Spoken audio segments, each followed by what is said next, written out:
Good evening, USA, soccer fans and football fans, and worldwide fans too, AFL fans, everybody who loves our sport. What time is it? It's actually about 6:16 as far as I remember. 6:17, I think, yeah. Actually, I got home about 4:30 today from work, so I was thinking about it. Forget that! Okay. You're going to notice, it's Bobby Cardenas time, first of all. Okay. You're going to notice a few additions to the panel. Right? Our writing staff. First, for a little view that's could be a little bit dark, bent, somewhat like I am, we have Grandpa Munster. For a female perspective, one of my favorite characters in comic book world, because I'm a huge fan. And she also adds the dark side perspective. Lady Death. Look at her. Right there. Oof. Beautiful. Okay. Forget all that crap. Let's get serious. Football. Football! Real Madrid. Yesterday, they defeated Sevilla at home in their 21st La Liga game, so now they're even with all the other ones, all the other teams in the table, because they had one game in hand, as they call it. They were missing a game. Now they're top of the table, so they beat Sevilla 2-1 at home. However, it cost them, through injury, two of their big players. Sergio Ramos, their center back, went out with a hamstring on his left side.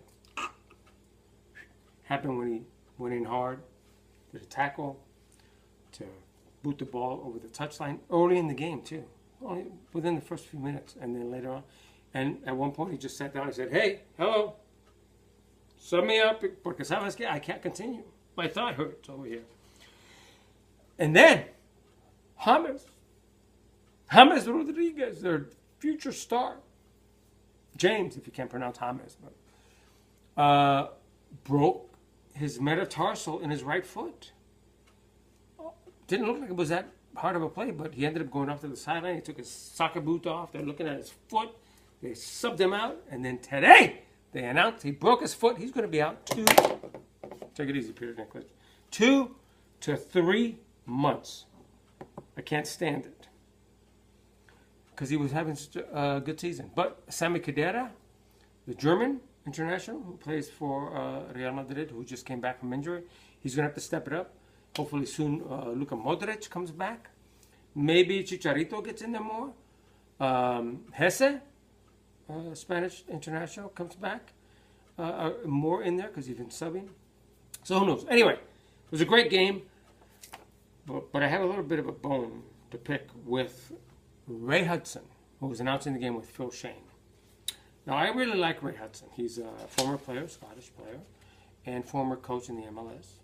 He's on beIN Sports panels, the Locker Room, the Express Extra. Along with Phil Shane, they announce games. But there was a play that occurred with Varane, the young French international center back that plays for Real Madrid. God, I wish he were Spanish because he's so good. Tall, young kid, big, he's smart. Well, unfortunately, this play wasn't as smart as he should have been. There was a play where the Sevilla player was coming down, and Varane decides to slide with his right foot to try to tackle, dragging his left, and the ball is played, hits his knee, but at the same time as he's sliding, he conveniently does this. Brings his right hand down.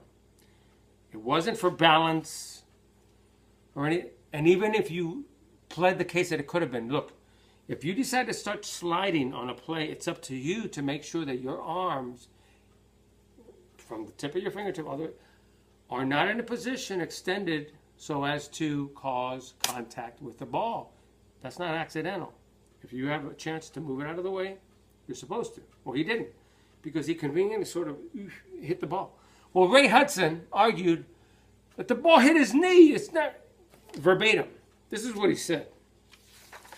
Ray Hudson said, it hit his knee. That's never a handball. God, you guys know how I feel about that term handball. Stop using it. called handling for a reason. It's done purposefully, intentionally. And he stated that after watching the replays, from the angle, it might have struck onto his hand. Well, yeah, it struck onto his hand. You know why? Because he conveniently had his hand there so that it would strike on. And Varane didn't argue it very much. He went up to the referee immediately and sort of pleaded his case, but then sort of tapped him on his back and walked away. He knew what he'd done. And it was a rightful call. Stop using that term handball. Okay. Now, I want to talk about something that's been coming up lately in the EPL especially.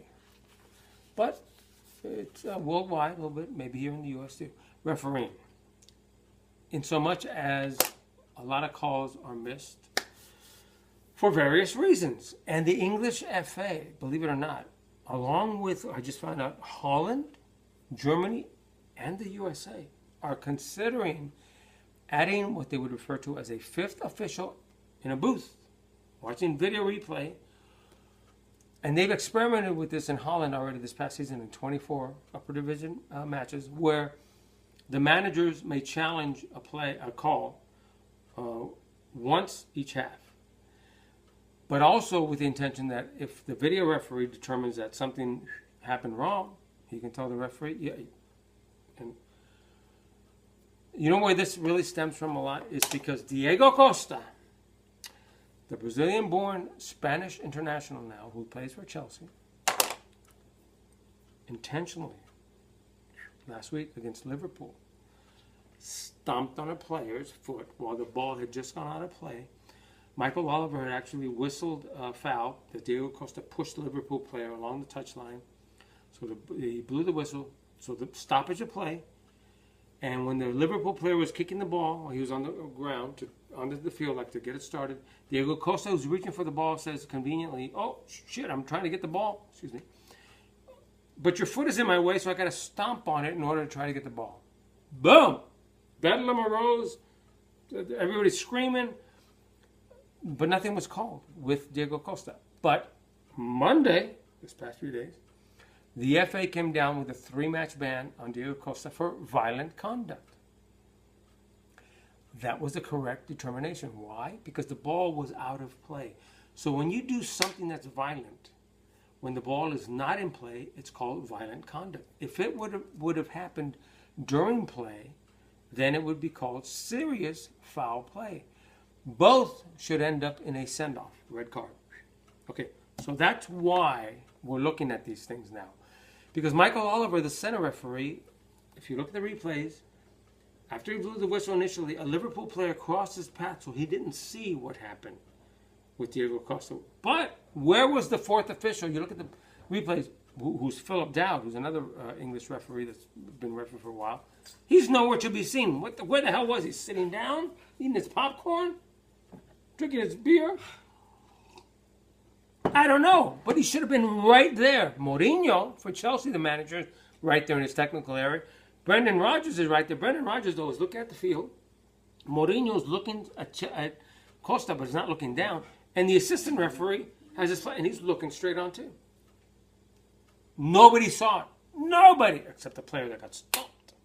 Okay. That's it. I'm going to come back tomorrow. The only reason I'm able to do this post today is because I got home early from work. Very little stuff to do today. We have a full day of rehearsal and shooting next week. Okay, one last thing I want to mention is that Ghana takes on Ivory Coast Sunday for the final for the Africa Cup of Nations. And I have to root for Ghana. Because a great friend of mine, Franklin Maurer, was born in Ghana. He was here in the USA, of course. We've known he and his wife, Monica, and their children, Chris, I mentioned before in another post, Christopher and Jessica and Melissa. They grew up with my kids. Anyway, so I'm going to vote for Ghana!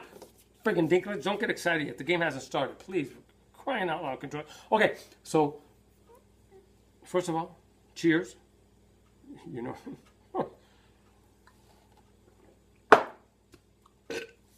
Ooh, so smooth. Tequila, silver, with my Game of Thrones shotgun. Say no. Stop moving. Say no. I'm watching Liverpool Everton. Say no to racism. And go! USA! Cheers. That's it.